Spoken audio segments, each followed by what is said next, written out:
Hello everyone and welcome to episode 1 of the MoeGamer podcast. Thank you for all the support and kind words about our pilot episode. We're going to try and make this a regular thing, so I hope you enjoy. Now, coming to you from what passes for a blazing hot summer's day here on the south coast of the UK, I'm Pete Davison of MoeGamer.net, and joining me once again is Chris Kasky from MrGilderPixels.com. Hi Chris, how you doing? Good, Pete, how are you today? Yeah, not too bad. Warm, very warm. Bit sweaty, but less of that. Anyway, we'll be following the same format as last time with a 3-segment show. First up, we'll be talking a bit about recent happenings in gaming, then chatting about the games we've been enjoying and perhaps not enjoying so much recently. And finally, we'll get onto our main topic for the episode, so more on that later. So, Chris, you've got a number of news stories lined up for us to discuss, so bring them on. Yeah, it's been fairly eventful since the last episode. I think the number one biggest piece of news to come out of the last 2 weeks is that the current acting president of Nintendo, Tatsumi Kimishima, has announced his retirement, which is a little bit jarring, obviously, because Kimishima took over after Iwata's passing, but I feel like he hasn't been active president for too long. Perhaps it's due to his age and he's simply prepared for retirement. There doesn't seem to be any kind of shaky business things going on forcing him out or anything. But it just came as a surprise because obviously the Switch has been so successful, and I think many people would say that Nintendo's had almost a complete turnaround since he took the helm. Taking over for him is a younger fellow by the name of Shuntaro Furukawa, who I think for a lot of people is probably a bit of a no-name. I certainly wasn't familiar with him until I heard his name this week for the first time. He apparently came up from kind of the bottom, and one of his great credits was that he was for one time in charge of some dealings over at Nintendo of Europe, and I guess he is the man who's kind of given credit for a lot of the original Wii's high level of success, specifically in Germany. So there's a lot of people talking about his credentials, what he's done, and what's interesting about what he might bring to the table. One of the things I thought was perhaps most interesting is that he will be the first acting president of Nintendo who is younger than Nintendo and their presence as a game maker. Yeah. He was like 3 or 4 when the Famicom came out in Japan. So his perception of Nintendo's identity is one wrapped up in Nintendo as a game maker, as opposed to their long-term transformation from a toy maker and a Hanafuda card manufacturer into a game maker. So he's younger than the Japanese video game scene, which is kind of interesting. Yeah, that is pretty interesting. What this story makes me think of is I find myself wondering if Kimishima was brought in just to sort of try and turn Nintendo round, and the intention was always for him to sort of do that and then pass on the baton to someone else. I wonder if that was the intention behind it. But yeah, it certainly sounds like this new guy has got some interesting things up his sleeve, and I think Nintendo in general is interesting to look at the moment because they've undergone a hell of a lot of changes over the course of the last decade or so in particular. Just recently I've been watching back on some old videos from people like Gaming Historian and so on, and you look at sort of the 8 and 16-bit era of Nintendo of America in particular, when they were even more keen to kind of cultivate that family-friendly perception that is still associated with them today. And then you look at the Nintendo of today, with the Switch getting supported by a lot of Japanese developers, with perhaps some more sort of mature-themed games coming to it. I mean, like, who would have thought we'd see Galgun 2 on a Nintendo console a year or two back, for example? Yeah, it's very strange.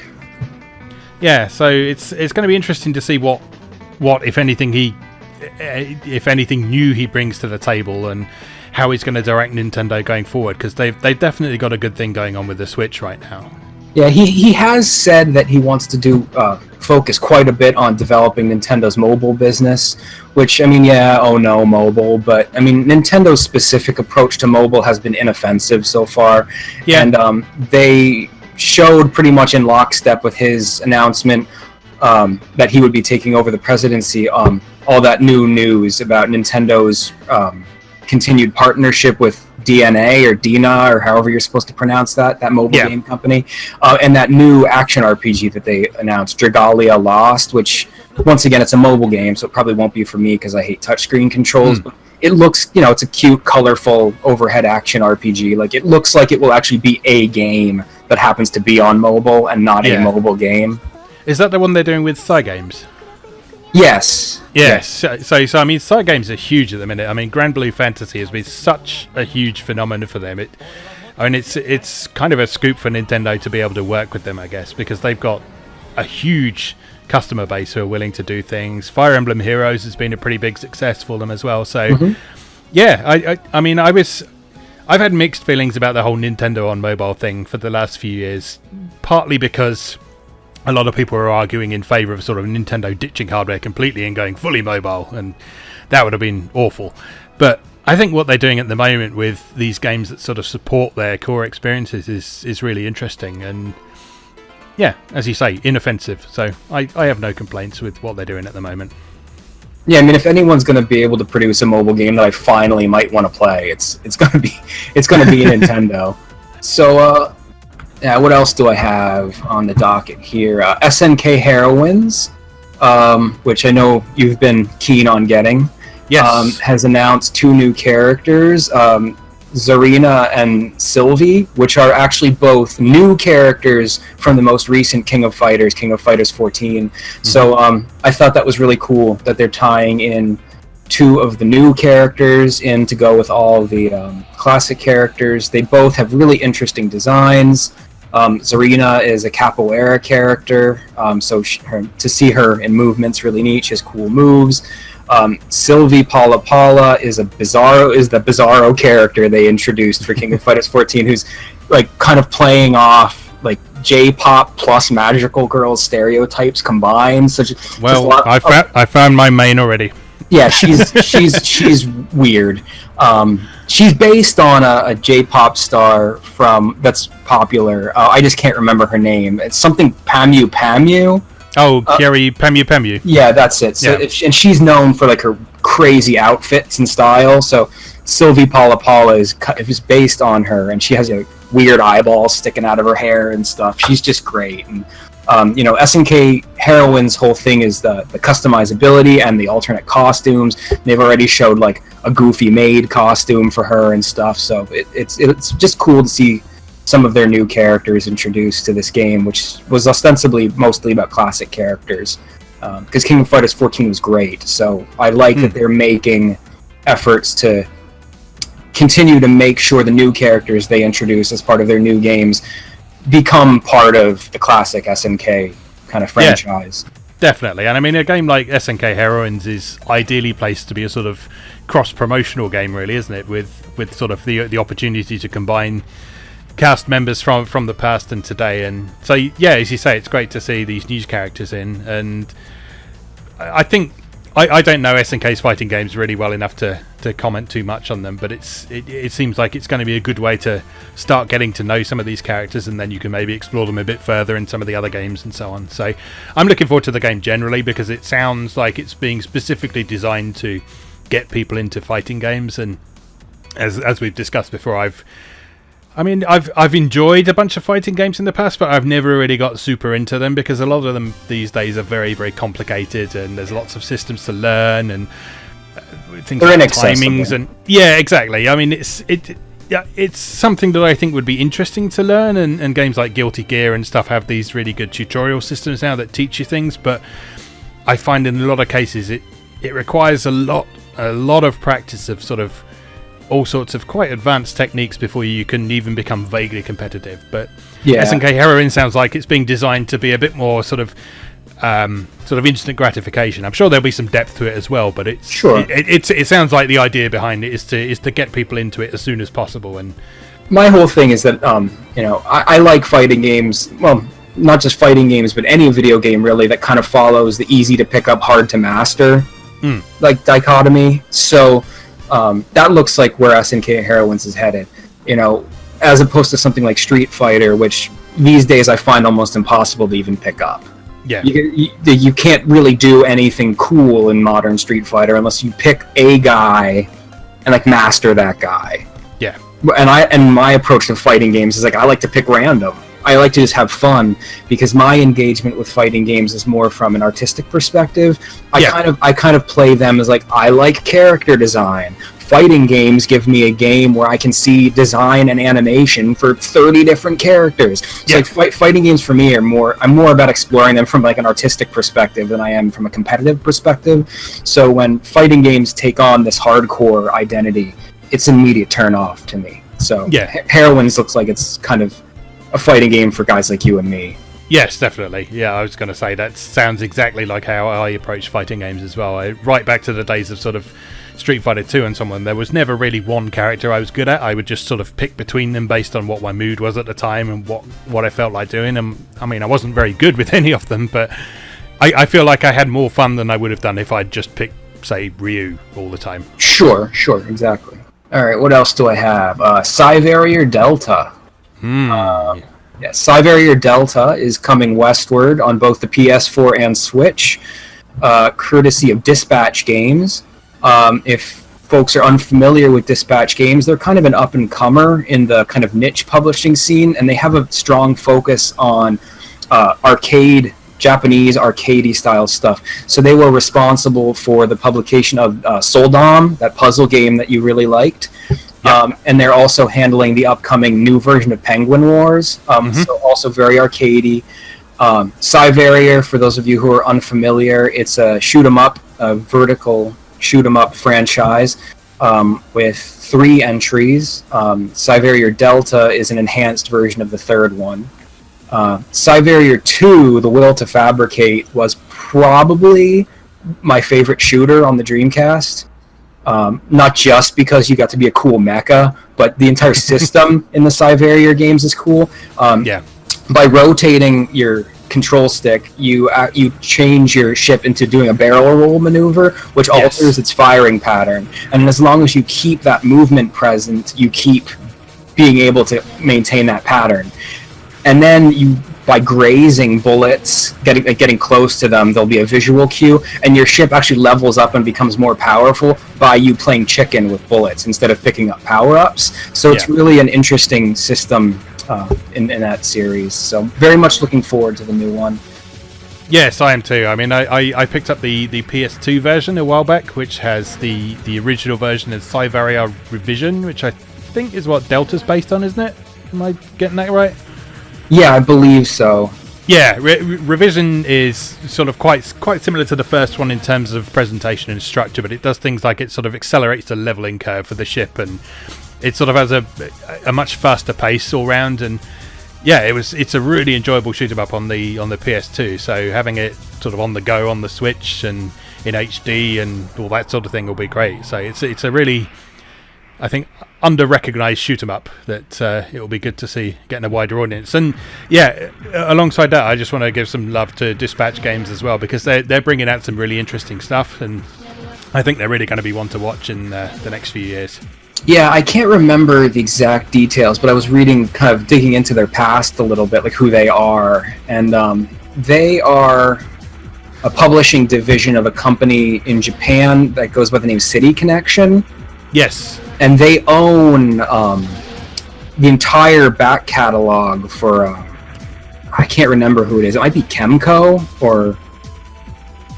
Oh, it's going to drive me nuts now. I can't remember who it is. Is it Jalico's? Yeah, Jalico. Yeah, Jalico. So they own the rights to Jalico's entire back catalog. So it seems like they might actually do some interesting stuff with that, as opposed to someone like Konami, who bought all of Hudson's back catalog and then did nothing with it. Yeah, exactly. So, Rodland HD when? Alright, so that's Siberia. Very excited. Considering pre-ordering that and Penguin Wars, both at the same time, because Penguin Wars looks like it's going to be a really good multiplayer, good time. Yes, I didn't know much about that beforehand, but a few people who are making excited noises about it, and I had a look and it looked like fun. So yeah, I'll probably pick that up as well. I'd never played any of the originals or anything, but just from what I've seen of the new one, it looks quite good. All right, here's some news for you, Pete. We got finally our first direct screenshots of the new 2D Neptunia game, Brave Neptunia, which is kind of the controversial one because it's being developed by a Quebec-based studio in the West. These screenshots are pretty interesting to me, mainly because I was expecting kind of a pure side-scroller based on some of the original descriptions, but what it looks like we're getting is Valkyria Profile Neptunia Edition. Yes, a lot of people have said that. So this combat system appears to be the classic Valkyrie Profile mold. You know, you've got 4 characters all mapped to square, circle, X, and triangle on the right-hand side of the screen for these battle sequences. So I was expecting more of a Metroidvania, so it's very interesting to see that what we're actually getting is a 2D game with sequence-based combat. Yeah, I'm very up for this. I mean, it looks great, and I think I don't think there's too much controversy over it, because I think most people recognise that Idea Factory and Compile Heart are still sort of retaining creative control over it, and they're still writing it and so on. It just happens to be developed by this company, Artisan Studio. And I think it's a good choice for Neptunia, because Neptunia's always had wonderful 2D art in there from Tsunoko. And the polygon graphics have always adapted that quite nicely, but having like a full 2D game based on that with sort of proper side-scrolling and so on, and a lot of those Canadian studios have really proven their chops at sort of 2D games over the last few years. When you think back to things like the recent Rayman game, I say recent, they came out ages ago now, didn't they? But the recent-ish Rayman games and that sort of thing. So yeah, it seems like a good fit to me, and I'm certainly excited for it. But then I like anything Neptunia, as you know. Yeah, well, for someone like me whose interest in Neptunia isn't as quite as strong as yours, like I like it, but I've never really invested heavily in it because the game's always kind of appeared a little too samey to me. I put about 80 hours into Neptunia Rebirth 1 on the Vita, really enjoyed it, but then I didn't really feel the need to go further with it and play more of them. Really liked the characters, really liked everything about it, but I just had other stuff I wanted to play. Sure. So this new one looks so in tune with what I like that this is probably the Neptunia to bring me back into the fold and get me to buy a Neptunia game again. So I'm really excited for it. Yes, I remember seeing this announced and thinking, yes, this is for Chris. yeah, I'm pretty thrilled about it. I had one more thing. I don't know if I can speak as much to this as some of the other stuff, but an interesting game coming out from Chucklefish called Eastward that's coming to PCs. It's just a really pretty pixel art, top-down, overhead, what appears to be an action RPG. They're citing inspiration from Zelda, obviously, as well as Earthbound. Just a very strange-looking game with a really strong, very rich pixel art aesthetic that I would encourage people to check out. Yeah, it does look very nice, and the Zelda comparisons are quite apt, really, because I think things like sort of the colour palette and stuff that's being used is quite similar to that seen in Link to the Past in particular. Yeah, it's very muted. Yeah, and the sprites have got that sort of black outline thing going on from Earthbound, but I actually like the look of the sprites a bit more than they do the ones from Earthbound. The Earthbound sprites I've always found a bit simplistic for me, but these ones look like they've got a bit more detail about them, so... Yeah, as you say, it's hard to say much from screenshots and a trailer, but certainly one to watch. Chucklefish have done some interesting stuff in the past. I mean, I wasn't a huge fan of Starbound as a game, but I certainly appreciated its presentation. It had some really nice pixel art and so on. I just didn't really enjoy playing it very much, but I appreciated what it was doing from a sort of design perspective. Certainly. Sure. Yeah, like I said, I don't even know if I want to like this game when it comes out, but I think it's really pretty, and I think the trailer is really stylish, and it's worth keeping an eye out on. Chucklefish have been, they started as a developer, but now they're also functioning as kind of an advocate and a publisher for a lot of these kind of pixely indie games. It's nice to have seen them take their success from something like Starbound and kind of pay that back and kind of get involved in making sure more of the type of games they're interested in find their way to an audience. So I appreciate the work they're doing. Yeah, one to watch, definitely. Okay, anything else you'd like to bring up? No, I think that's everything I had for this week. All right, brilliant. Okay, so that is the news for this episode then. We're going to take a short break now, and we'll come back and we'll talk a little bit about what we've been playing recently.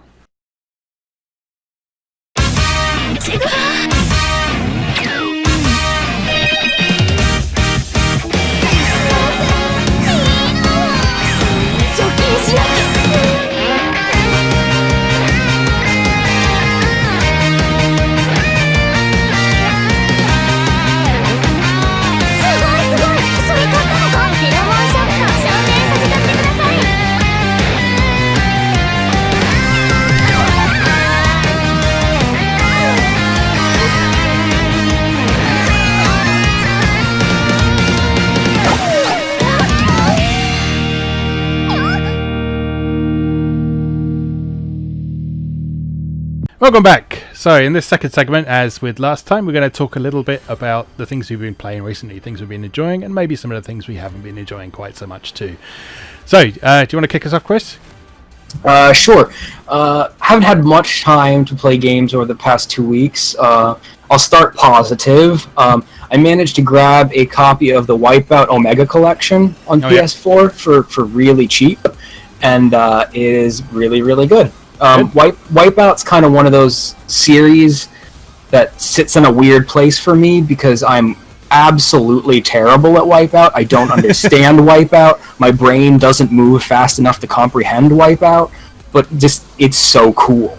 Like that, it's fun to play because of how fast it is and how the music is fantastic. The designs are all out of this world. So like, I'm really having fun ramming my head against the wall, getting nowhere in Wipeout, but it's worth it. And for those who are unfamiliar with the Omega Collection on PS4, it's a really good buy because what you get is the entirety of the Vita game, 2048, fully remastered, and the entirety of Wipeout HD and Wipeout HD Fury, which were the two digital-only games on the PS3. So you get all three of those complete games remastered on the PS4, and it's an opportunity, if you're a collector like me, to own HD and HD Fury physically, and just have this beautiful compilation with hours and hours worth of content on it. It's fantastic. Am I right in thinking they patched in VR support recently as well? They did, and I would argue that it's probably the single strongest argument for PSVR. Nice. I've not had much time to play with PSVR. I don't have it myself. My good friend does. But it's the first thing I've played on PSVR where it felt like it wasn't a stupid gimmick, and this is just a really cool game that happens to support VR. Like it was pretty amazing. Yeah, it was really, really good. Oh, that's cool for sure. Oh yeah, I've got a PSVR and I've played a few good games on it. There's Jeff Minter's game on PS4 that the name escapes me at the minute. No, I can't remember. That's quite a good one that uses it quite effectively, and then there was Namco's Summer Lesson as well. That was pretty good. But yeah, it'll be good to have something that sort of really uses it effectively. Yeah, it's worth the investment if you have the VR. I mean, it's not the whole game you get. I think it's just a selection of tracks and like two vehicles that are compatible. But it's I mean, the game is incredible, and then you get the bonus of having some VR compatibility along with it. So it's quite worth it. Oh, that's cool. It sounds a little bit like how Ubisoft handled Trackmania on PS4 then, because that had a specific VR mode with some tracks that were specially designed, and they sort of changed up the game system a bit in that you were sort of it was still third person, but you were sort of looking around and controlling the camera with your head. So so the tracks were designed in such a way that as you turned around corners, you'd actually have to sort of look around the corner to keep your car in view and that sort of thing. Oh, that's neat. So that was a really interesting way of handling it, and they sort of mixed it up a little bit in a few levels with sort of one that made it look like you were driving a remote control car and all that sort of thing. So yeah, it's interesting to see sort of different takes on VR rather than just doing the first person thing. Although that has its appeals too, certainly. Yeah, Wipeout just does the classic first-person thing, but what's cool is if you're playing the standard modes in Wipeout and you put it in the first-person camera viewpoint, it's just a straight first-person camera view. You know, there's nothing in your periphery. It's just direct first-person camera. But in the VR mode on Wipeout, they've specifically created entire cockpits. Oh wow! So you're not just rushing through the track with a first-person camera. You're literally looking at it as if you're piloting the vehicle. Like you can look down and there's a full pilot's body, like in the seat. Like you could look down at your digital legs, and your digital hands holding like the throttle, and so they really went like all out with it. Yeah, that's good. I'm glad they've done that. Have you played Super Stardust in VR at all? No, I haven't. The VR specific mode in that does that kind of thing, because like how Super Stardust plays normally from that sort of top down, sort of over a globe perspective and so on. Mm-hmm. In the VR mode, you're actually inside the vehicle, and there's a cockpit around you and stuff, and you have to aim your guns by looking up and looking at things and pressing the fire button and so on. So yeah, it's always interesting when they sort of go the extra mile to provide a unique VR experience rather than just something that you could do on your telly that just happens to be stereoscopic instead. So Yeah, that's cool. It's an important way to take advantage of the technology, because otherwise, why bother? Yeah, exactly. All right, shall I go? Yeah, go for it. Excellent. All right. So last week I talked briefly about Galgun 2 because I just started it, and now I've kicked off this month's cover game coverage of it. I've finished a single playthrough of it now, so I can talk in a bit more detail about it with being slightly better informed about how it all works and so on. So yeah, I've been really enjoying it so far. As I mentioned last time, it's quite a different experience from the original game, which I think is good because Double Peace and the Japan-only original version, they were both quite similar in terms of how they were executed, whereas this one really sort of complements the other ones nicely, so that they can exist without making each other irrelevant, which I think is really nice. Yeah, it's great when sequels do that. Yeah, definitely. So in this one, if you're not familiar, rather than sort of following a linear multi-route visual novel style story, you're given a bit more freedom. So you have this 20-day time limit in which you are randomly selected by Risu the Angel from the Angel Ring Corporation in heaven to meet her demon busting quota, because she hasn't been pulling her weight at work recently. And so rather than the setup of the previous two games, which is you get shot by an incompetent angel and all girls suddenly want what you've got in your pants, in this case you're just presented with this convenient piece of equipment called the pheromone goggles and the demon sweeper. Unfortunately, the side effect of wearing the pheromone goggles is that you become irresistible to women, so the effect is the same, just the setup is a bit different.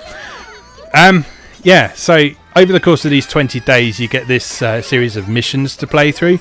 And there's main story missions, there's side missions for the two main heroines, and then there's all these incidental missions for the other members of the cast. And I think there's quite a huge number of them altogether. With the sort of eventual aim, if you want 100% the game, is sort of collecting all the phone numbers for the whole cast, seeing all the different endings, and all that sort of thing. So yeah, there's a nice amount of variety to it. It's not just shooting levels now. There's these sort of scavenger hunt levels where you've got to actually look around and look inside things and find hidden objects now. And there's defense missions, and there's a few boss fights. Not quite as many as in Double Peace, but a few of those. And then there's this sort of interaction system with the girls as well, where you can sort of hang out with them and you can give them gifts to make them like you more, and that makes them say different things, and you can get them to do the various animations at you, and then you can shoot the demons out of their body until their clothes explode.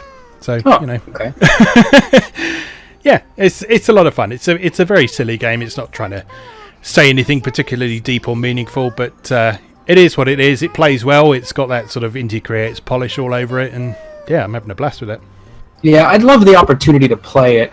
It doesn't sound like a game that I would love enough to like own and put tens of hours into, but sure. it sounds so unique.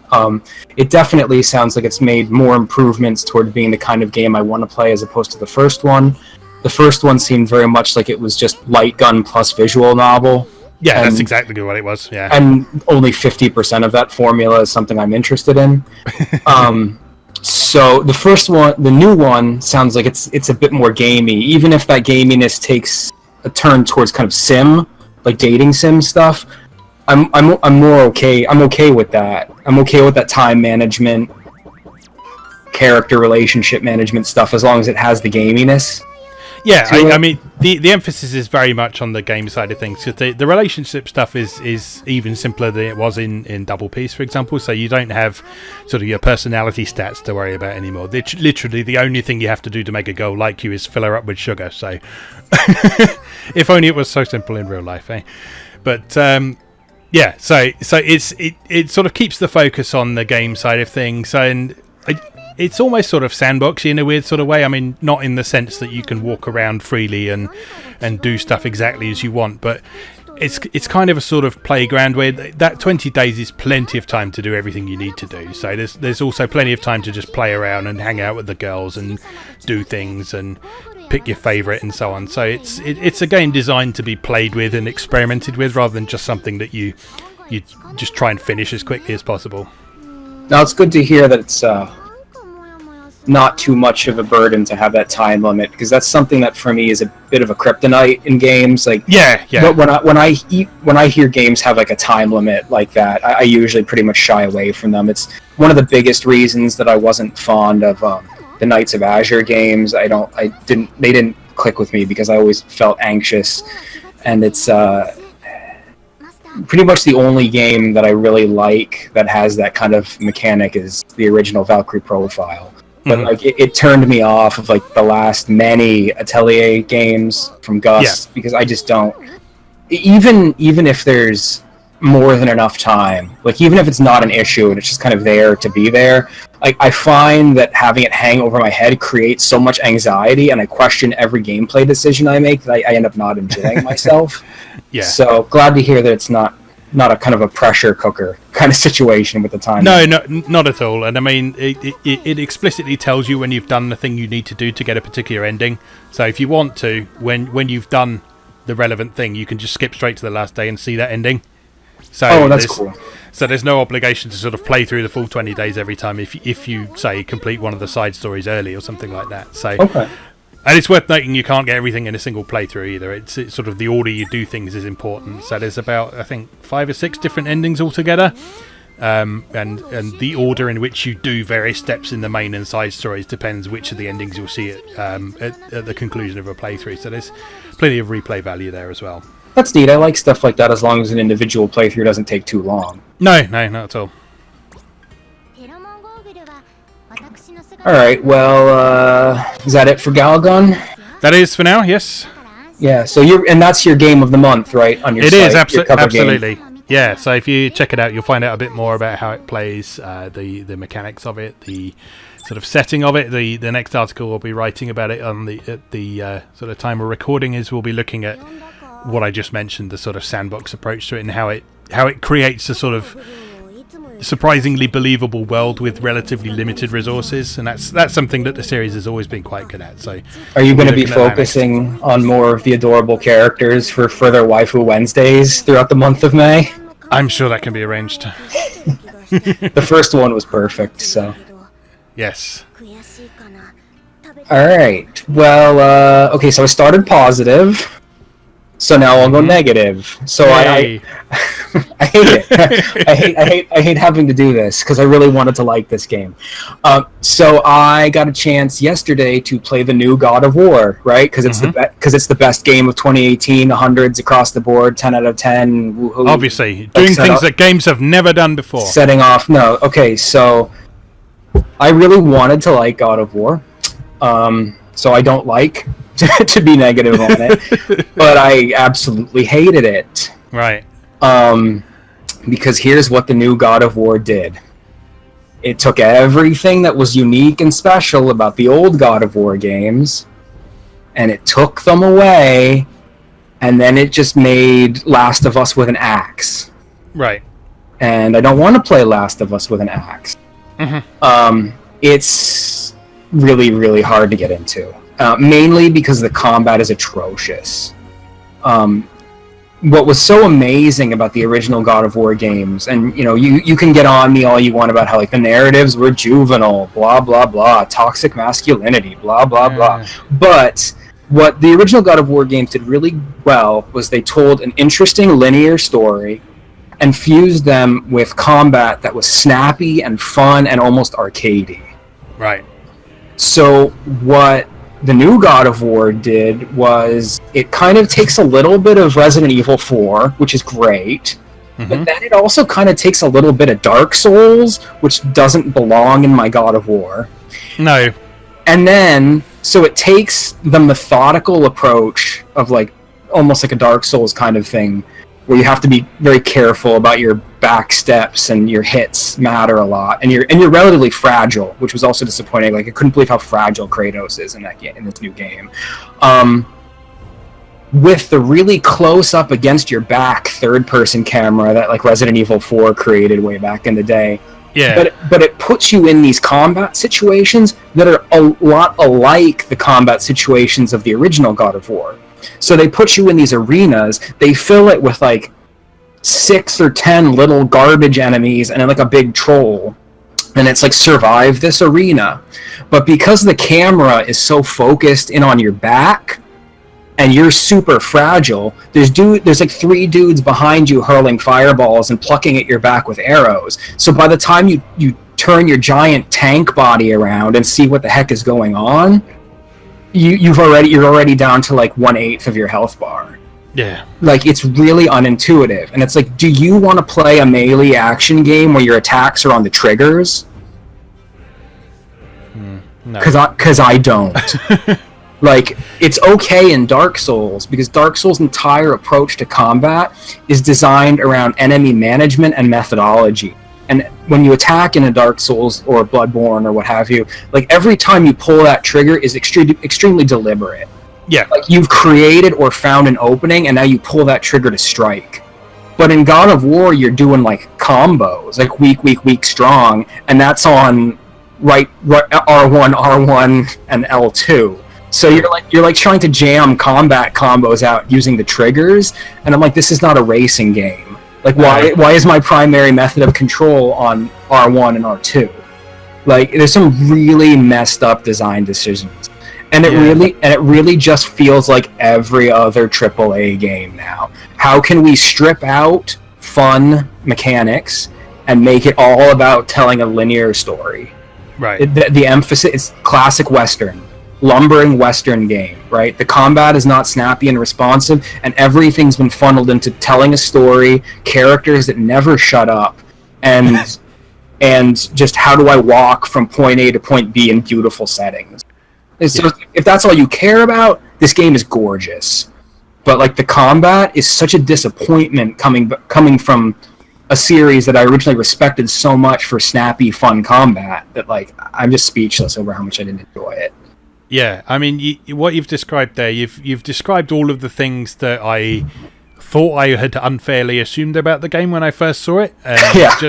Just hearing that they're all true, I don't know if it makes me sad, because I've never been really into God of War, but it makes me a bit sad for those people who are really into the old games and are maybe expecting something a bit more along those lines, and instead they're getting this.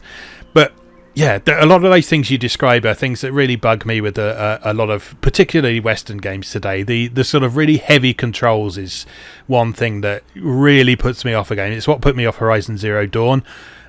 Just because your character, they just can't fucking turn around. Yeah. So like, I push right, I want to go right. I don't want this beautifully animated animation of them sort of gradually turning around to the right and twisting their body beautifully, but you know, I mean, it looks nice, but it sucks to play. I found Horizon a lot more palatable because melee combat wasn't the focus. Yes, and also the camera doesn't suck in Horizon. Where God of War falls apart is melee combat and space management are the focus. Yeah. And that camera is so zoomed in on your back that you can't figure out what's going on. Yeah. I'm not a big fan of that perspective generally. Like, I think Gears of War was the first time I encountered it, and I've never really been a big fan of it, just because it feels too claustrophobic for me. And I mean, I can understand why it's used for sort of third-person shooters in particular, but like, for example, the original The Witcher had the option to play in that mode, and it sort of allowed you to really get down and sort of see things from a sort of human's eye perspective rather than an isometric perspective. But it sort of melee combat and that kind of thing just doesn't play well from that perspective, just because you need that spatial awareness, and you just don't. Correct. Yeah. Good melee combat is all about space management. Yeah. That's the idea, and it fails when you can't see the space itself. Mm-hmm. Can we also talk about how people seem to think that throwing an object and it coming back to you is some sort of revolutionary thing in gameplay? Because I've seen this comment a lot of times recently from sort of game journalists and so on. It's, oh yeah, I love throwing the axe and it coming back to me. It's like, have you ever played Zelda and thrown a boomerang? I will say this, because there's lots of positive stuff to say about God of War 2. Like, I'm just being contrarian because everything I've read about it is like 10 out of 10. Yeah. But like, throwing the axe is great. Like, they have one thing they did really well in that game, but this is not revolutionary because this is something that every God of War did. It's part of the reason I love God of War. This is also something that Blizzard did really well in Diablo 3. Like, right. They have created a sense of kinetic impact. Yes. With like every hit that is extremely satisfying. Because if you're in a place in God of War where you can actually manage the combat, like, you can still fight after you throw the axe. You just fist fight. Right. So, like, you'll see an archer up on a cliff, you'll throw the axe to take him out, then you'll pummel the guy running at you with your fist, and then you'll summon the axe back. And there's something about, like, the loop of trying to do that in a way that, like, is stylish that does feel really good. And, like, that axe feels heavy. Like, and it's very satisfying, like, the animation when it returns to you and you catch it again, like, it makes you feel badass. Like, that actually is a really nice feature. But no, it's not, like, super revolutionary. Can you punch the skeletons out of things? Because if not, it will always be inferior to Diablo.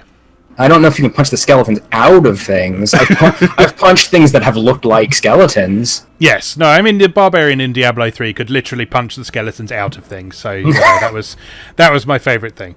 That sounds amazing. No, I never played a Barbarian in Diablo. Anyway, anything more to say on God of War? No, I think that's about it. Like, I haven't given up on it entirely, but it's definitely, like, I will probably buy it for, like, $14.99. Right. Just to experience the narrative, because I'm a huge fan of Norse mythology. But, like, I'm definitely not spending $60 on it. I'm not sold on it mechanically. It's just not fun. Fair enough. Fair enough. All right. The only other thing I've really been playing recently that I'm sure you'll be up for talking about and getting back to positivity again is for my birthday, my wife got me Super Mario Odyssey. Oh, beautiful. Yes. What a wonderful game. What a wonderful game. And quite a sort of unique feeling in Mario as well. If anything, it reminds me a bit of Mario 64 in the way that sort of the different stages are sort of little worlds and you go around and you find these moons and things, but just the way it's set up to encourage you to explore and find things and look at things and observe the environment and think, I wonder what that is. And if you go and look at it, it is something cool, always. If you see a little notch in a cliff face, you think, oh, I wonder if I can go in there. Yes, you can probably go in there and find some coins or a chest or a moon or something like that. It's just so beautifully designed and it's presented wonderfully and it just feels good to play. Yeah, I mean, what I love about Mario Odyssey is perhaps more so than many other Mario games, it really emphasizes that kind of Nintendo's alternate approach that I like to talk about often, in that, you know, a lot of people want to talk about Nintendo and their comparison to other design houses, like what does Nintendo do compared to Sony or Microsoft or whatever. And what I've always emphasized to people is, like, when Nintendo was at their best is when Nintendo stopped trying to make technology and starts trying to make toy boxes that just happen to be digital. Yes. And, like, what Mario Odyssey feels like more than anything is like the ultimate digital toy box. Every world you go into is this beautiful diorama filled with interesting things to interact with. Every enemy transformation is a new toy for you to play with. And so, like, you know, I always kind of bristled when the game first came out, and, like, some of the really hardcore game fanatics out there were complaining that there's basically no challenge in the game. If you're playing Mario Odyssey looking for challenge and difficulty in the same vein as you played old Mario games, you're not approaching it on its own terms. No. Like, Mario Odyssey is all about the joy of discovery and play, not challenge and frustration. It's just these beautiful dioramas that you can become a part of and explore at your own pace and interact with in new and interesting ways. Yeah, I really like the way the moons are handled.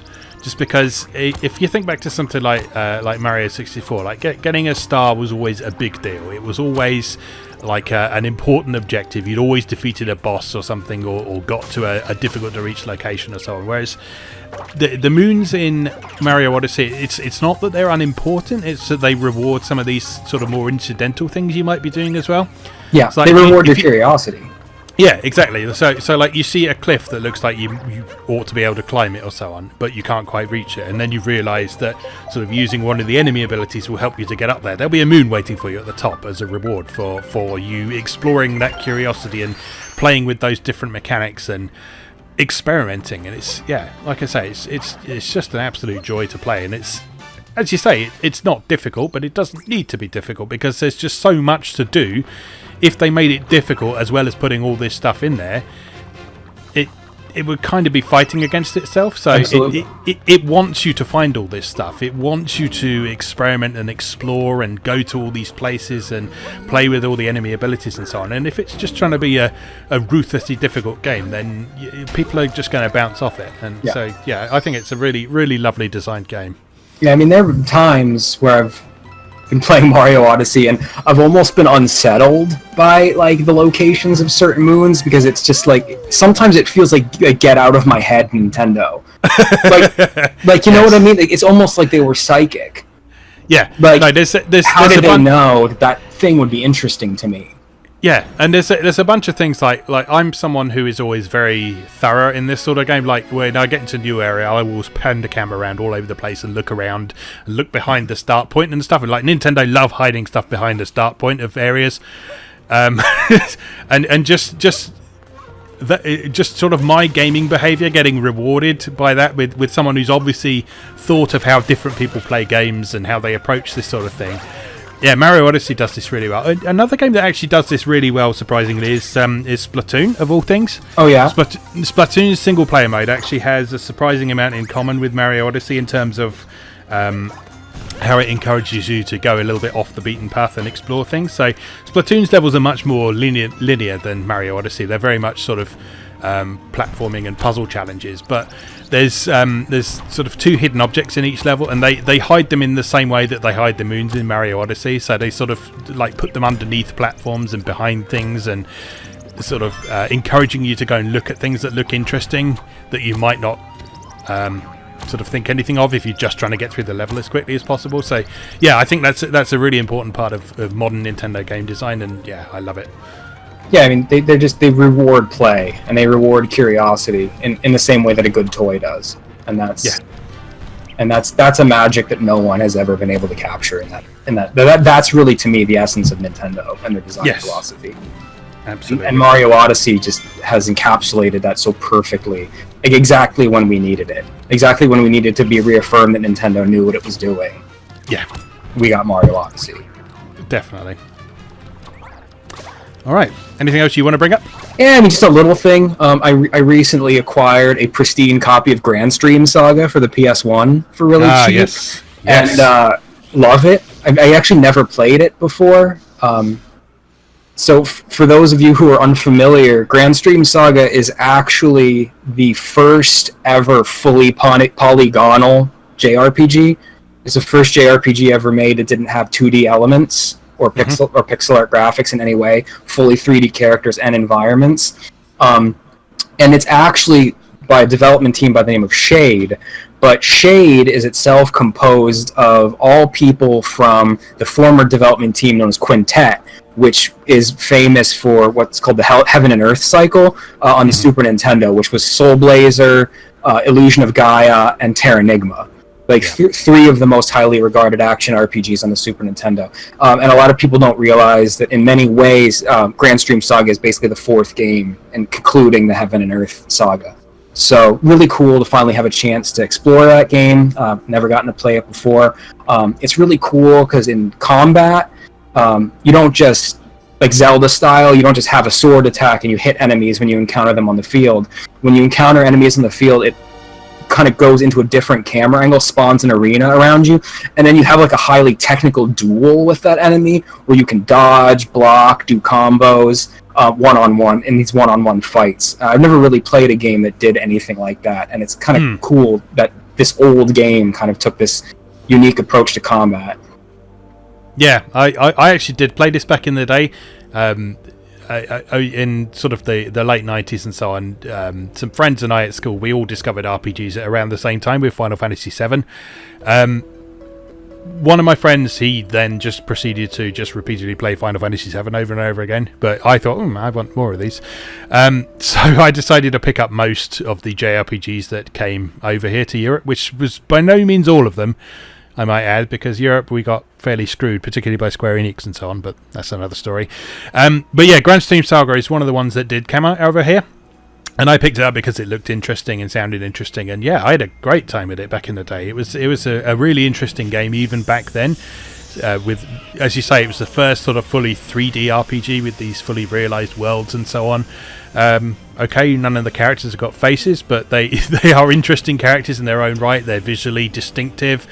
It had a pretty interesting story, and as you say, the combat was quite unlike anything that was around at the time, certainly, and there haven't been many RPGs that have done something similar since. I really like that combat.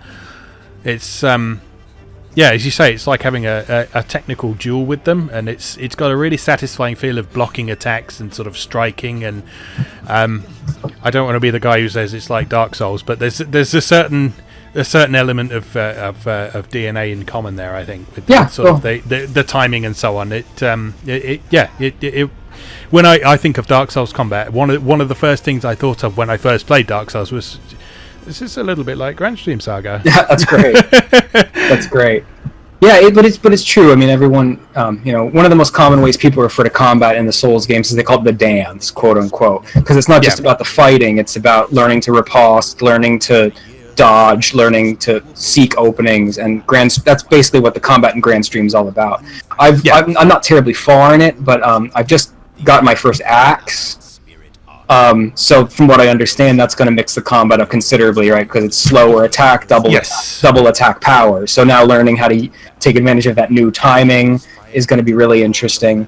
I'm really enjoying it. I had passed on the game when I was younger because I was in like my late teens or early 20s, and I didn't quite know as much about games as a business as I do now, and I didn't really know at the time the difference between developers and publishers. Right. And I don't know about in your region, but in the States, THQ published Granstream Saga. Yeah. And THQ, for the most part, published like terrible licensed games for the most part in the United States. So like, not understanding at the time the difference between a developer and a publisher, I said, like an RPG from THQ, like I want nothing to do with this. So like I didn't touch it back in the day. But now with the magic of the internet and reading, I read a historical retrospective on Quintet, and then that immediately set me off on a search to find a copy. So I'm very glad I picked it up. I'll probably be playing that off and on for the next couple weeks. Good stuff.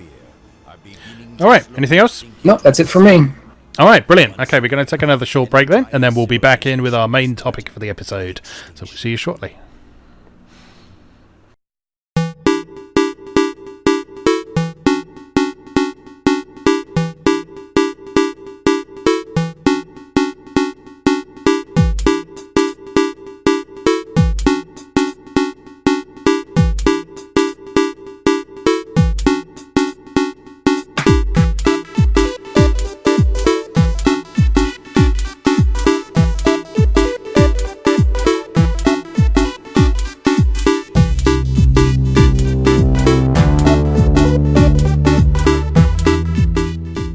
Welcome back. We're into our third segment now, where we're going to be talking about our main topic for the episode.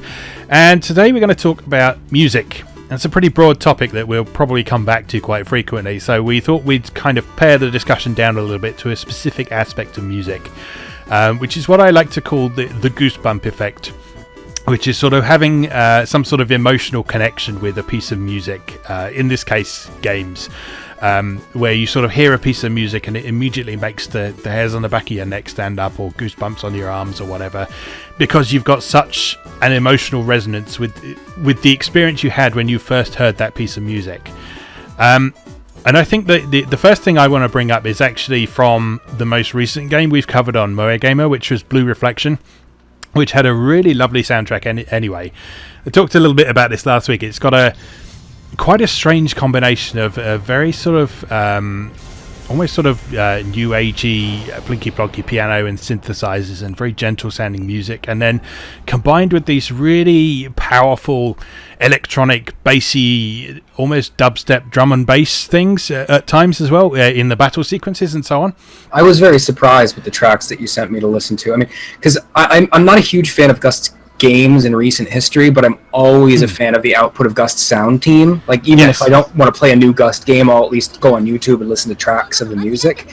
And given the thematic elements of Blue Reflection, I expected it to be pretty much like all piano, like 100% like plaintive piano music. So like when it was plaintive piano music with drum and bass, I was like, this is real. This is really cool. Like this is something totally unexpected. I really like it.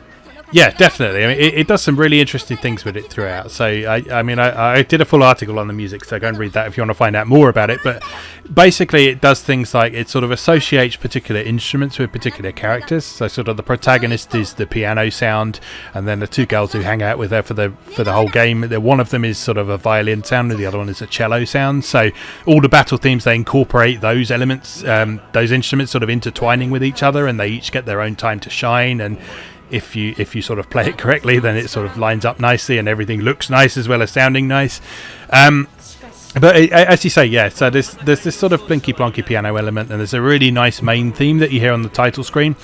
And the finale for the whole game, I don't want to spoil the details of it for those who are planning on playing it, but the music for that section was just astonishing. As there's the sort of basic concept of the overarching story of it is that the protagonist becomes a magical girl to help fight off these creatures called Sephiroth, which are sort of giant monsters who are battling for supremacy over reality and so on. And you defeat the last one, and then of course there's a sort of last boss after that who's all like, oh yeah, you need to fight me now for reasons. But the music for that was just so sort of unexpected in terms of the way it started. It started with this wonderfully sort of emotional, minimalist piece of piano music that gradually built up. And all of the boss themes in that game are multi-phase as well. So sort of you get the boss down to a particular hit point threshold, and the music will change. And it's normally sort of a sequence from sort of it starts with the sort of there's a big thing threatening you, and then the second phase is like, oh, are we going to survive this? So it sort of gets very aggressive and loud and that kind of thing. And then the final segment of most of the boss themes is sort of like, yes, we're going to win this. And in Blue Reflections 1, that final phase is where they bring back that initial piano theme from the title screen. Oh, beautiful. And I was just like, I actually shouted out yes at the time. There was no one around, thankfully, so my wife wouldn't take the piss out of me. But yes, that theme came in. I was like, yes, they did it, because that is my favourite thing for a sound team to do in their sort of finale music is bring back the main theme of the thing that they're bringing to a conclusion. And Blue Reflection just did it so effectively, just with the narrative build up before those final encounters of the game, combined with that music. It just destroyed me. I love stuff like that. I think in some of our prior discussions, you were telling me about the sequence before. I said the end sequence of Wild Arms 2 is a lot like that as well. It's kind of you know that it does the classic, like, there's a final boss, but it's not really an actual fight you can lose. Kind of like the final Sephiroth fight at the end of FF7. Like, yeah, it's a fight. It's a fight, but like you can't lose it. You have to like try to lose it. And it plays this beautiful boss theme that incorporates like the entire leitmotif from like the opening theme. And the whole time, every time you attack, it does a flashback to like one of the different towns in the game, and like the people who you helped save in that town like 30 hours ago, and like them sending their like prayers and good wishes up to you, and then like that charges your sword up for like the attack. And like while the like main theme is playing with like twinkly piano in the background, and you're just like weeping the entire time, and it's like, the power of justice. And it's like, I love that kind of stuff. And I just say, I haven't played Wild Arms 2. I played the first one, but I haven't played Wild Arms 2. But I'm literally getting goosebumps from you just describing that. Oh, it's totally. Oh, because you're also like you're fighting yourself. Oh, so, of course. So no, you're fighting the demon that's been possessing you the entire game. So like freeing yourself from like the great burden that has dominated you for the past 60 hours. Like you got to play it. Wild Arms in general, but I won't go off on Wild Arms because that got me in trouble in the last podcast. I used to do is bringing up Wild Arms in every episode because it is my favorite RPG franchise. That's fine. You're among friends here. It's fine.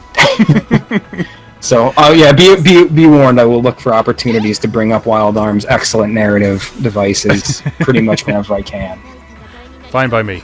whenever someone's like, what do you think Sony's going to announce at E3 this year? It's like, if it's not Wild Arms 6, I don't care.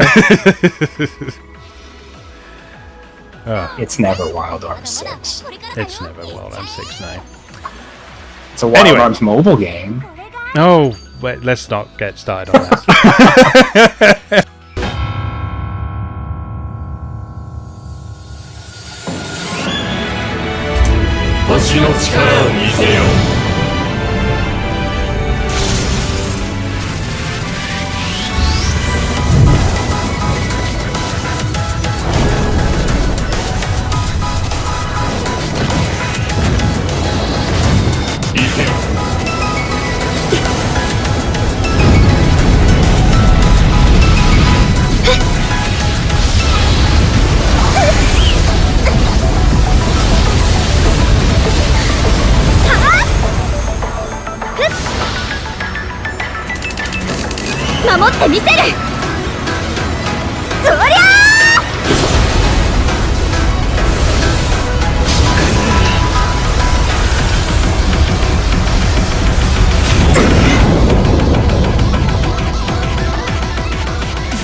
Anyway, you had some specific examples, I know. So I did.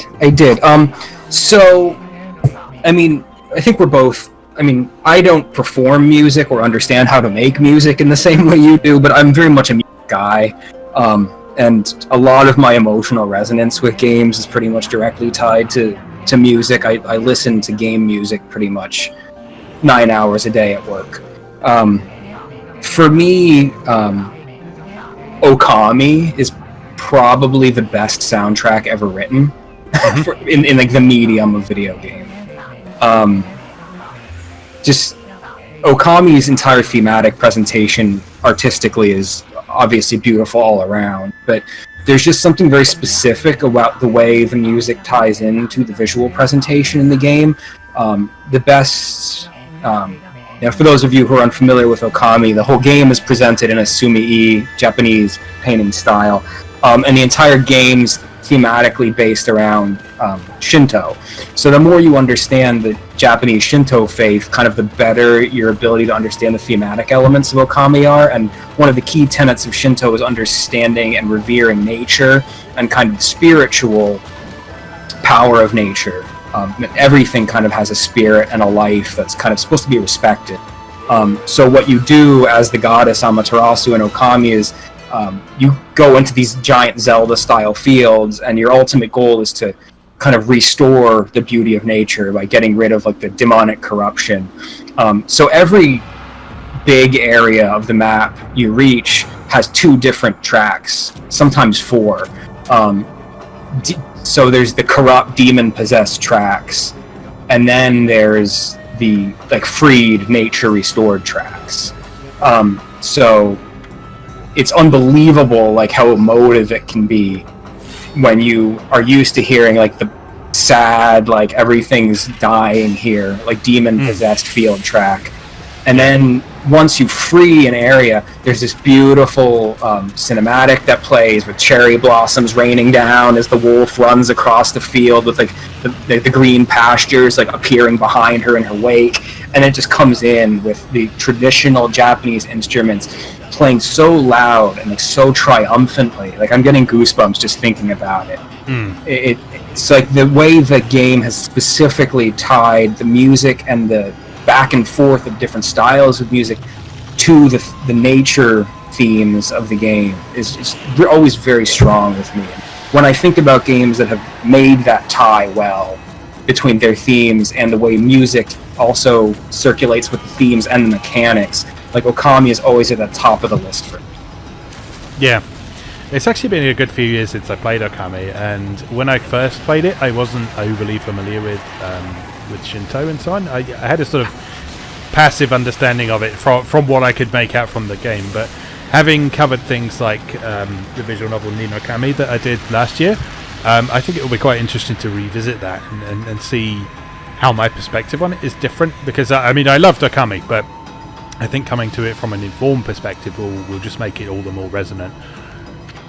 Yeah, I mean, Okami dropped when Okami first came out on the PS2, came out in a very formative time in my life. I was in college at the time, and I was specifically taking a course on East Asian philosophy. Oh, wow. So like when Okami came out, I was specifically studying Shinto at the time. So Perfect. It really was just the right timing for everything. So like every theme and every piece of mythology that the game was touching on was like fresh in my mind.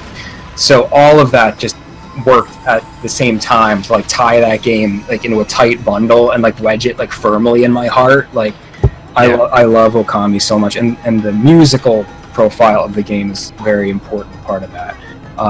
And if you don't, and people out there, if you don't intend on ever playing it because it's quite a long game, at least go on YouTube, look up the soundtrack, particularly the track "The Sun Rises." That's like the main theme of the game, and it's like, I don't know, it's hard for me to hear that without choking up. Sometimes it's so triumphant and just tied unapologetically to the strong Japanese cultural influence that defines that game. Yeah.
Great. So, I mean, I've got a couple of other examples I want to talk about, but then they're both from sort of slightly different perspectives. One I do want to bring up is from the visual novel Fate Stay Night, which I thought actually had a surprisingly interesting soundtrack. A lot of visual novels do have good soundtracks that are worth listening to, and they often have good opening songs and things, because in many cases they're treated in terms of presentation and production very almost like anime, unsurprisingly, because a lot of them are either adapted from anime or end up adapted into anime afterwards. Either way. But Fate Stay Night soundtrack was very interesting because in terms of melodies and stuff, it wasn't necessarily the most memorable thing, but it had this wonderful connection with your emotions. And like one of the most striking things that I found about it while I was playing it was that my wife couldn't sit in the room with me while I was playing it because the music made her too uncomfortable. And that's not something I've seen happen before. But the music made her skin crawl. It legitimately freaked her out. Like horror freak out, like not emotionally uncomfortable, like it was very or it was sort of a sense that just I don't know how familiar you are with Fate Stay Night, but certainly the original visual novel has got this really sort of palpable sense of menace about it throughout the whole thing. So the whole concept of you are this character who is he's a magus, but he's not a very good one, so he doesn't really know how to do things, and he's thrown into this situation of this Holy Grail war with all these servants who are much more powerful than he is, and the other masters who are controlling the other servants are way more powerful than he is, so he's completely in over his head. And the music really reflects that sense of him sort of being forced into this situation where he is almost beyond help in some cases. There are a lot of situations in the game where the choices you make will lead to an immediate, horrible bad end. And you're very conscious of that all the way through. You're very conscious of the fact that the choices you are making are extremely important. some of them are going to be fatal. Some of them are going to end up with another character dying. Some of them are going to end up with the protagonist dying, and just the whole atmosphere of it is just. It's difficult to say that I liked it, just because of I can understand where my wife is coming from, because it does have this sort of really unsettling feeling of menace about it, but it was very, very effective for what the visual novel as a whole was trying to do. Yeah, it sounds thematically the music served the purpose of keeping that anxiety high to remind you of that gravity that was part of the narrative. Absolutely, and it's quite hard to pin down exactly how it achieved that, but it's sort of things like it used quite a lot of distorted sounds, and there were some tracks that sort of had what sounded like amplifiers slightly overloading in the background, so there was sort of this crackle in the background, and sort of things that were slightly out of tune and so on. Like I say, it wasn't a completely discordant soundtrack or anything, but neither was it a particularly melodic soundtrack generally.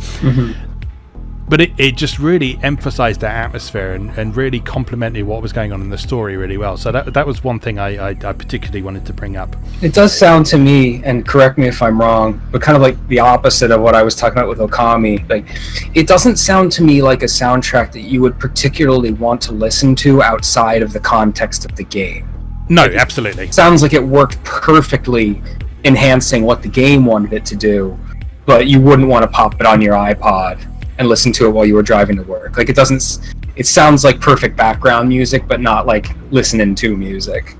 Yes, but at the same time, I'd also draw a distinction between that and what I think of as a sort of common Western approach to game music, which is, you think of what like the Jeremy Soules and other people do in sort of Western games these days, which is very much take a kind of movie-like approach, which is, again, doing background music that you wouldn't necessarily want to listen to by itself, but I don't know, there was something very different about this that I think perhaps it was just something as simple as the instrumentation, so it wasn't just like a straight orchestral score or anything. There was a lot of electronic sounds and synthesized sounds in there that maybe made the difference. And I will highlight there's one track on the soundtrack that I will happily listen to, and probably not coincidentally it's the one that goes along with the final battle of each route, because that is the most probably melodic of all of the tunes that are in there. It's associated with the main character. It's got his in fact it's even named after the main character, so that is the one track on that soundtrack that I will listen to repeatedly.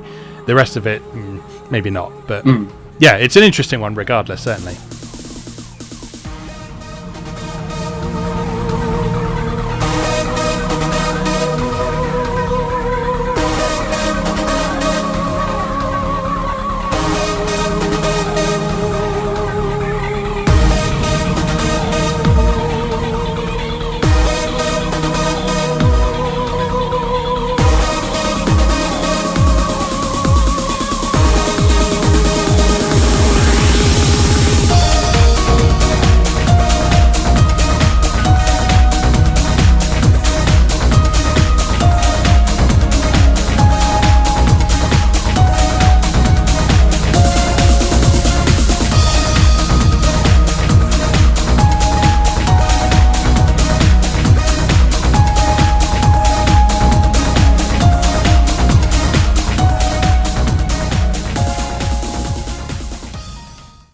Yeah, I had another game listed too worth mentioning that kind of, it's not quite the same scenario, but I really like Sting's Nights into Nightmares soundtrack. I don't know if you've ever had a chance to hear tracks from that.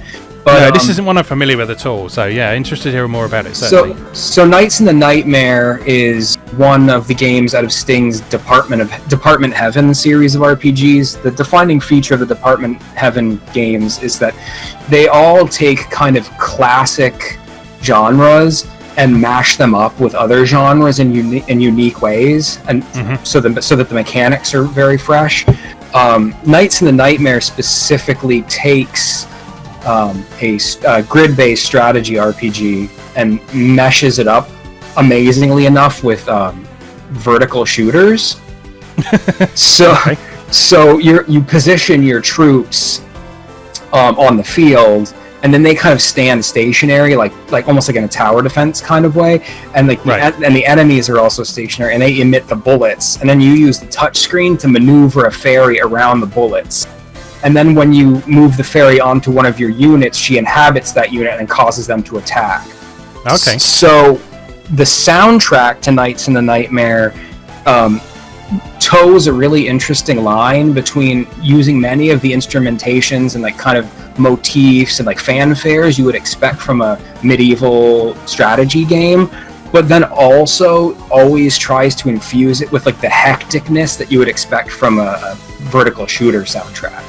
Okay. So cool. Everything moves very rhythmically and very hectically to kind of keep you under the impression that you need to always be moving, because this is also an arcadey game about dodging bullets, but also it's medieval. So it has a medieval sound, and it has a lot of discordancy in the soundtrack, like notes you wouldn't expect that like bounce off each other in uncomfortable ways. And that all also ties into the overall theme of the game, which is that you're a Valkyrie, and the units you recruit are the souls of the undead, who've usually died in unfortunate ways. Like the whole game is just suffused with this extremely heavy blanket of sadness, which is in all of the tracks, all the musical tracks in a very interesting way. So it's very discordant, very strange. And then when the triumphant tracks come in, they like blow that sadness away, and it's really emotional because the game itself is really emotional. My recommended track to look up on YouTube is Ultimate Ratio Regem. I listen to that on repeat, sometimes for amounts of time that are probably unhealthy. Nights in the Nightmare. The Nintendo DS is not a system that's usually celebrated for its sound and music, because the audio output on the DS was terrible. But Nights in the Nightmare really stood out. I've never heard the PSP version.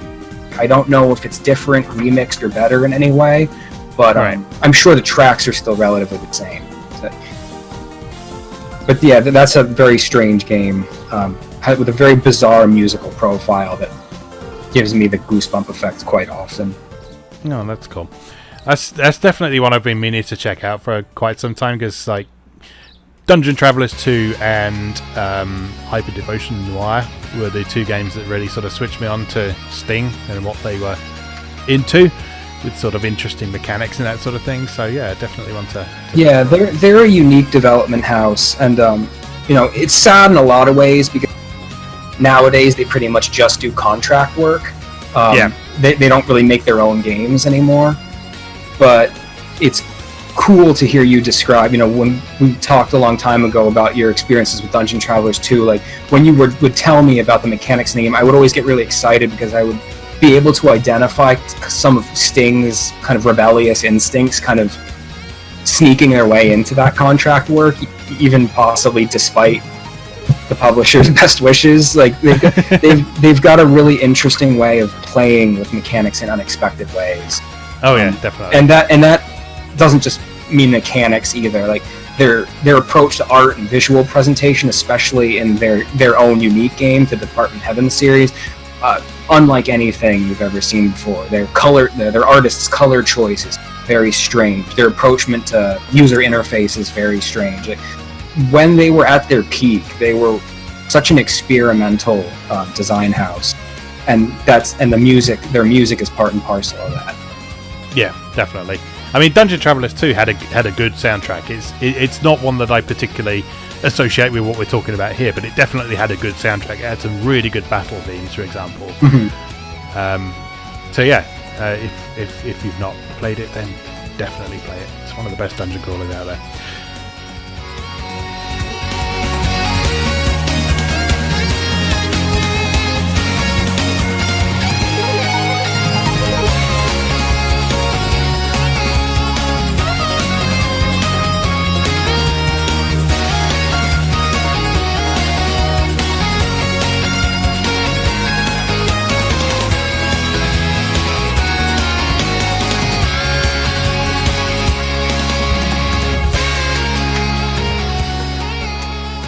Anyway, I've got one more that I want to bring up. It's actually another Gust game, or a Gust series, which is Art and Elico.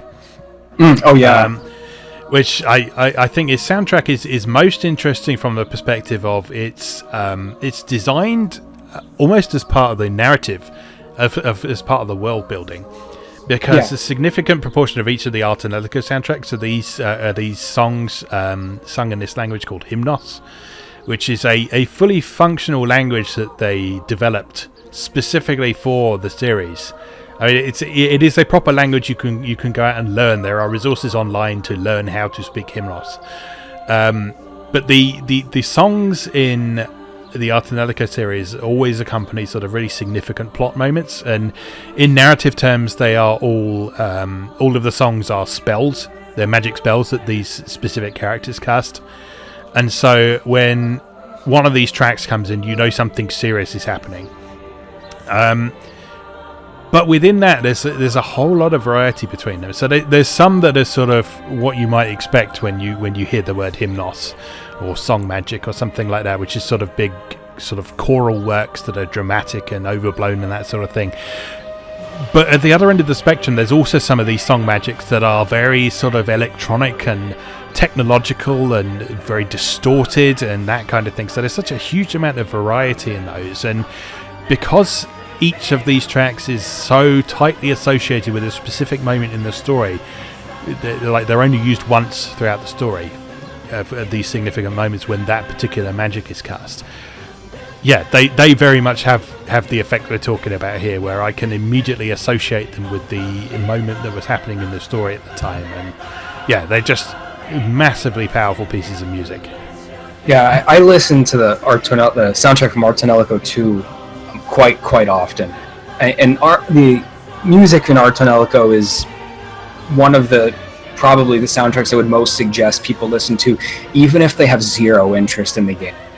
Like if Artanelico's specific like waifu pursuit visual novel / RPG design aesthetic is not something that appeals to you, I would encourage you to overlook your lack of interest in the game and at least look up some of the tracks on YouTube, because what they do, like the series has one of the most unique sound profiles ever.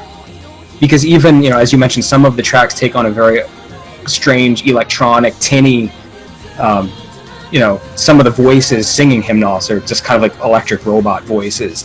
But they have a unique way of melding that robotic electronic sound with a really human tenderness that's totally unexpected. Like, you would never really imagine that type of music specifically coming from a role-playing game. Like, there's hints of techno with hints of church music, and they come together in a way that's harmonious, that is like beyond expectations. Yeah, it's a series that before I played the first installment of, I was completely unfamiliar with. And there was a friend I used to do a different podcast with. He was obsessed with this series, and this was around the time that I was just sort of really getting into sort of my current interest with Japanese games and visual novels and so on. And I was just coming off the back of, I think, Neptunia Mark II or something like that. And he said, "Pete, right, next thing you need to play is the entire Artanelico series." I was like, okay. And he just sort of gave me a brief synopsis of it. And I thought, sounds all right. Halfway through the first one, I was like, yes! I understand what you were talking about. Yeah, they're special games. The world is so special. I mean, like you said, they bothered to create a fully functional alternative language for use in the music. And like that level of like care and world building is not just in the music, it's in every aspect. Like the visual design is wholly unique. The characters are always fully fleshed out. Like it's such a fully built world, and it's really actually a surprise to me that there's so few games in the series, considering the level of work that was put into developing this mythos and this setting. Yeah, definitely. I mean, it is a very detailed background, and some of it just isn't even used directly in the games itself, or not in a particularly obvious way anyway. Some of it is just sort of things that you might be able to read, or sort of throwaway conversations you might have with NPCs and so on. But if you read up on the series online and sort of the supporting material and stuff that they released alongside it, there is so much to that world. It is one of the most beautifully crafted worlds that I've experienced in gaming, certainly. Yeah, it seems always such a shame to me that we get what seems like 14 Atelier games a year, but Artanelico just like sits and rots And like the last Artanelico game was technically an Arno Surge, and that was years ago, and it was also not good. It was just not good. And it's depressing to me, because Artanelico 1 and 2 I have such fond memory. That being said, what was good about Arno Surge was the soundtrack. And I still have, like, the town theme from Arno Surge is beautiful, and I listen to it quite frequently. So like, it's good to see that at least has continued throughout the series. Yeah, that's good, definitely. I did. Yeah, Artanelico in particular is the one that really switched me on to Gust sound team, in particular. So there are several sound teams who I will happily listen to the work of for hours on end, and Gust is one of them. Falcom's another one. But I mean, that's probably a subject for another day, isn't it? So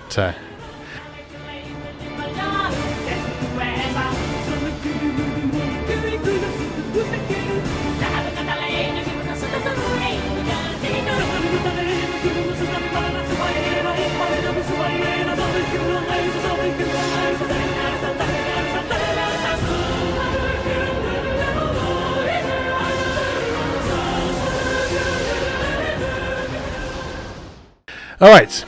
Is there any other stuff you want to bring up for this? Not specifically. I had made note that I wanted to talk about Nier, the original Nier, but I don't think I can really talk to it to too much detail. Just the music is extremely emotional, and it ties into the plot beautifully. Yes. And specifically any of the tracks related to Kaine, and like I've actually had to pull over when like because I often drive with my iPod on shuffle, just like genre game music on shuffle, and like I've been in like a bad point in my life and like had to pull over when like Kaine's theme accidentally popped up. Yeah, because that game is just so emotional. Yeah, I mean, I've definitely had similar experiences. For those who don't know, I'm a pianist. I've been playing the piano since I was about 5 years old or so. I actually have the piano score to Nier, the officially arranged version, so it's not like a straight transcript of the soundtrack or anything. It's proper piano arrangements of most of the important tracks, and yes, there are certainly some of those that are quite difficult to get through without feeling things. So many things. All right. Yes, okay, so before we get too emotional and need to hug each other, let's wrap that up there. So, thanks very much for listening to us ramble on about all this stuff again. Thank you, Chris, for joining me again. Do you want to tell people where to find you on the internet and where to hand over money for your lovely artwork, pixel art, and that sort of thing? Always. So, as Pete mentioned at the beginning of the podcast, my website is mrgilderpixels.com. That's mrgilderpixels.com. And you can also find me on Twitter and Instagram as Mr. Gilder Pixels. Looking forward to hearing from all of you, and I like to get feedback on my artwork. Always looking for new inspiration, so don't be afraid to give me a shout. Lovely stuff. And I imagine most of you listening to this have probably come here via MoeGamer in the first place, but just on the off chance you've discovered this through YouTube or SoundCloud, my website is moegamer.net, where I post every weekday about Japanese games and visual novels, with a particular focus on a single game or series each month. At the time of recording, the cover game for this month is Galgun 2, hence the discussion about it earlier. So if you want to find out lots and lots more about that game, then drop by and check it out. That's moegamer.net. Okay, so that's it for this episode. We'll see you next time, and thanks for listening.